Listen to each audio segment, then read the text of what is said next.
నా పేరు దేవి. నేను అనంతపురం జిల్లాలో ప్రకృతి వ్యవసాయం చేస్తూ ఉన్నాను. ప్రకృతి వ్యవసాయం చేస్తున్నందుగాను ఈరోజు గౌరవనీయులైన నరేంద్ర మోదీ సార్ గారు ప్రకృతి వ్యవసాయం గురించి మాట్లాడడం చాలా గర్వంగా సంతోషంగానూ ఉంది. సంక్రాంతి అంటేనే రైతుల పండగ కావున రైతుల పండగ అప్పుడు ప్రకృతి వ్యవసాయం గురించి చెప్పడం చాలా గర్వంగా ఉంది. నేను కూడా ప్రకృతి వ్యవసాయం చేస్తూ ఉన్నాను. ప్రకృతి వ్యవసాయం చేయడం వల్ల మన ఆరోగ్యాలు బాగుంటాయి.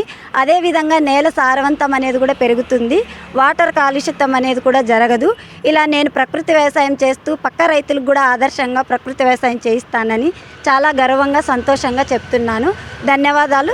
నా పేరు చౌడప్ప, అనంతపురం జిల్లా. ఈరోజు సంక్రాంతి పండుగ సందర్భంగా రైతులను ఉద్దేశించి ప్రధానమంత్రి గారు నరేంద్ర మోడీ గారు ప్రకృతి వ్యవసాయం గురించి వివరాలు తెలిపారు. ప్రకృతి వ్యవసాయంలో అధిక దిగుబడులు రావడం, భూస్వారాన్ని పెంచడం, కాలుష్యం నిర్మించడం విషయాలన్నీ కూడా నరేంద్ర మోడీ గారు వివరంగా తెలిపారు. అందుకు మాకు గర్వంగా ఉంది. మేము కూడా 5-6 ఏళ్ళ నుంచి ప్రకృతి వ్యవసాయం చేస్తున్నాము. ప్రకృతి వ్యవసాయం చేయడం వల్ల అధిక దిగుబడులు పొందుతున్నాము, భూస్వారం కూడా పెంచుకుంటున్నాము. అందుకని శ్రీ ప్రధానమంత్రి గారికి ధన్యవాదాలు తెలుపుకుంటున్నాను.